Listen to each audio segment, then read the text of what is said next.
wanajitapia rais wetu, utawala wake waleta furaha, watoto wamesoma bure, wazazi wamepata furaha kwa malipo ya masomo kwa bure.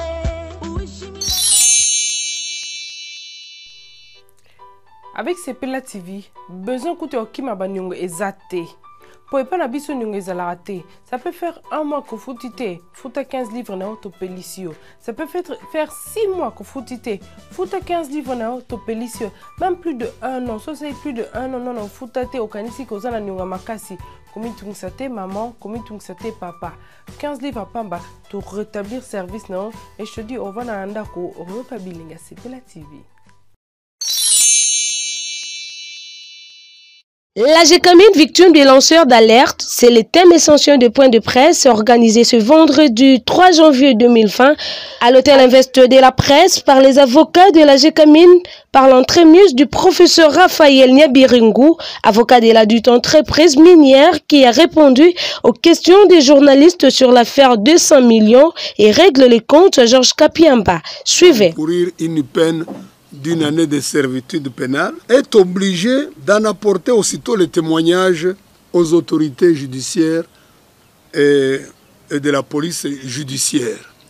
Il y a donc la dénonciation comme un devoir de témoigner en faveur d'un innocent. Mais aussi, il y a la dénonciation qui peut être une excuse absolutoire. Cela arrive lorsque quelqu'un qui est co-auteur ou complice d'une infraction, telle que la distribution de tracts, telle que le terrorisme, tel que le blanchiment d'argent,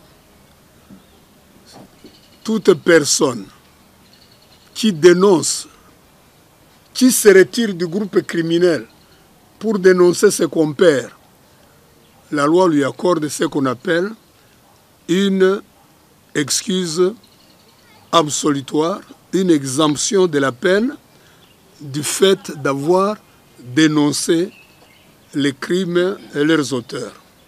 C'est ce qu'on appelle une prime à la dénonciation. Pour le reste, nous sommes donc en RDC, dans un pays qui ne dispose pas de loi cadre de protection des lanceurs d'alerte,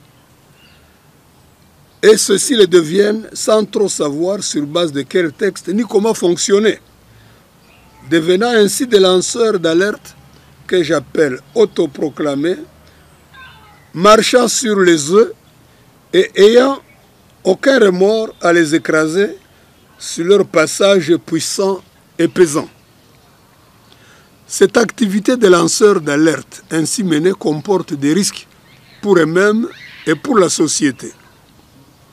Les lanceurs d'alerte ont tendance à se substituer aux institutions de l'État, portant peu attention au respect du principe majeur de la présomption d'innocence, sont exposés aux manipulations qui peuvent porter atteinte à la vie privée, à l'honneur et à la dignité de leurs concitoyens. Parlons de la tendance de substitution aux institutions établies. Et pour rester dans le cadre de la RDC, rappelons les institutions de la République. Il s'agit du président de la République, du Parlement, du gouvernement, des cours et tribunaux, ayant chacune et chacun un parquet. Le pouvoir judiciaire est le garant des libertés individuelles et des droits fondamentaux des citoyens. Le pouvoir exécutif ne peut donner d'injonction au juge dans l'exercice de sa juridiction, ni statuer sur les différends, ni entraver le cours de la justice, ni s'opposer à une décision. Il s'agit là des termes même de notre Constitution. Si la Constitution a dit que le pouvoir judiciaire était le garant des libertés individuelles, et n'a pas entendu donner à une quelconque ONG, fût-elle des droits de l'homme, une telle prérogative. Si la Constitution a décidé que le pouvoir exécutif ne pouvait donner d'injonction au juge dans l'exercice de sa juridiction, ni statuer sur les différends, ni entraver le cours de la justice, ni s'opposer à une décision de justice. Elle a entendu, à plus forte raison, l'interdire à toute personne physique ou morale, à toute ONG ou à tout lanceur d'alerte autoproclamé. En vertu de quel principe constitutionnel une ONG, son président ou tout autre lanceur d'alerte autoproclamé peut-il décider que l'ordonnance en injonction de paiement du tribunal de commerce ne vaut rien, que l'appel de la Gécamine, partie succombante, ne vaut rien, et que la cour d'appel de Lubumbashi ne peut pas décider de la suite à donner à l'appel de la Gécamine?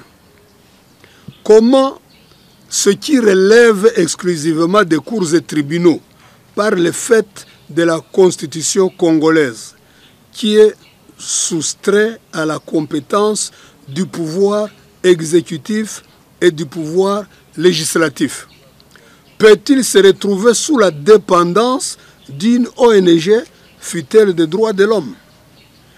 Même si celle-ci agissait sous l'impulsion d'un président qui ne réunit pas par ailleurs régulièrement les organes de son ONG, contrairement aux lois qui régissent les ASBER, il est clair que ce président et son ONG sont hors jeu, sont dans l'arbitraire et l'anarchie, en pleine dénégation de l'état de droit qu'ils sont censés défendre et au nom duquel ils prétendent avoir droit de se mêler de tout, donc en grande partie de ce qui ne les regarde pas.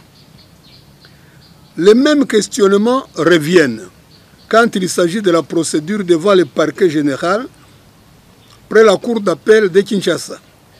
Qu'est-ce qu'une ONG et son président ont-ils à voir dans une enquête déjà engagée par le parquet général pour laquelle ils n'ont jamais été appelés à témoigner, d'autant plus qu'apparemment ils n'ont jamais eu une connaissance personnelle d'aucun élément du dossier? Il n'est interdit à personne de spéculer ou de rêver de sa descente aux enfers, mais il ne faut pas y entraîner personne, ni nuire à qui que ce soit. Malheureusement, dans cette affaire, les lanceurs d'alerte autoproclamés nuisent, diffament et portent atteinte à l'honneur et à la considération des personnes qui ont servi et servent la République à un niveau très élevé de responsabilité.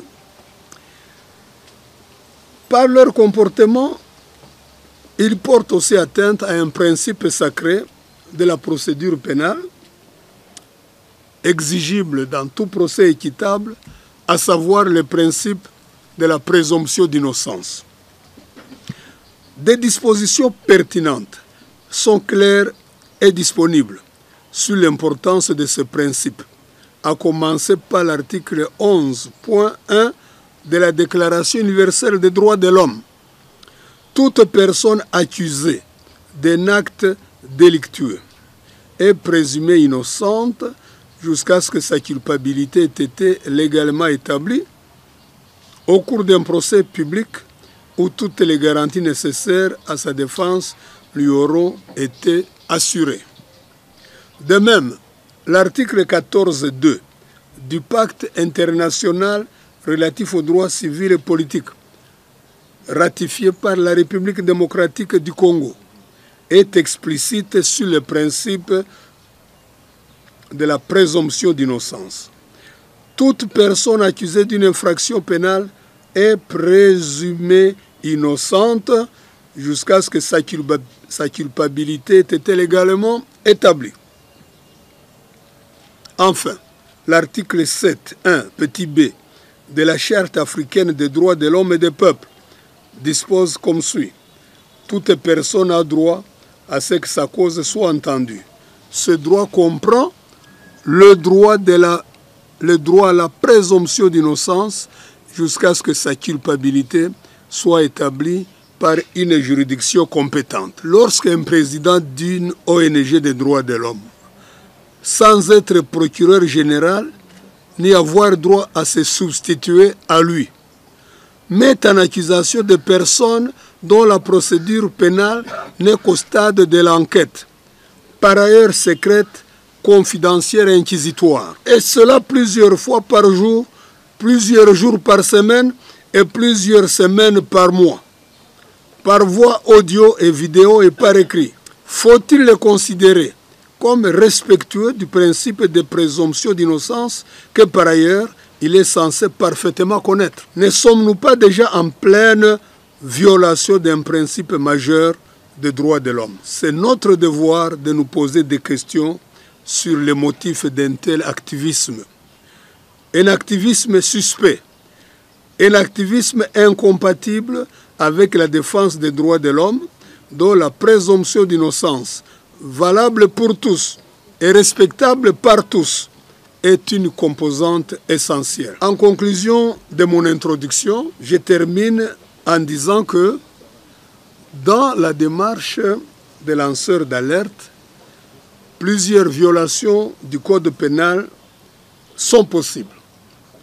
Il est manifeste que les lanceurs d'alerte s'exposent à des poursuites pénales lorsqu'ils posent des actes inconsidérés qui tombent sous les dispositions du code pénal qui prévoient et punissent les injures, la diffamation et la dénonciation calomnieuse. Et l'un des moyens pour les lanceurs d'alerte d'échapper à un tel sort est de communiquer avec l'autorité administrative ou judiciaire compétente dans l'anonymat. En attendant, les lanceurs d'alerte autoproclamés feraient œuvre utile en travaillant sur une proposition de loi les protégeant et leur donnant un cadre juridique précis à l'intérieur duquel ils pourront se mouvoir sans remettre en cause ni leur liberté d'expression, ni l'intégrité des procédures judiciaires, ni l'honneur et la dignité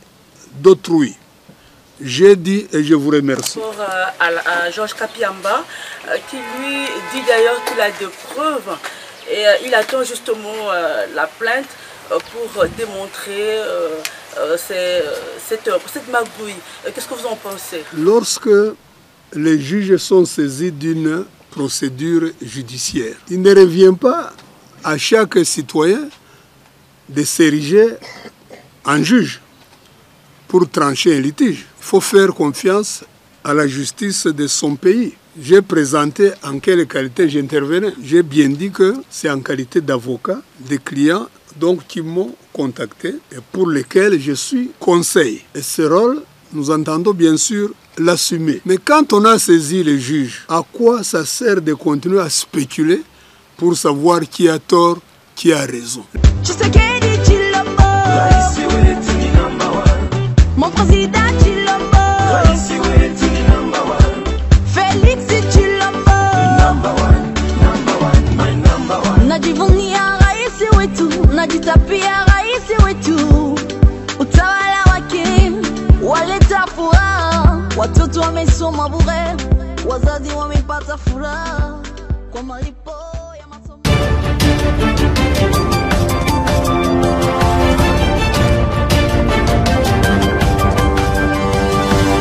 Thank you.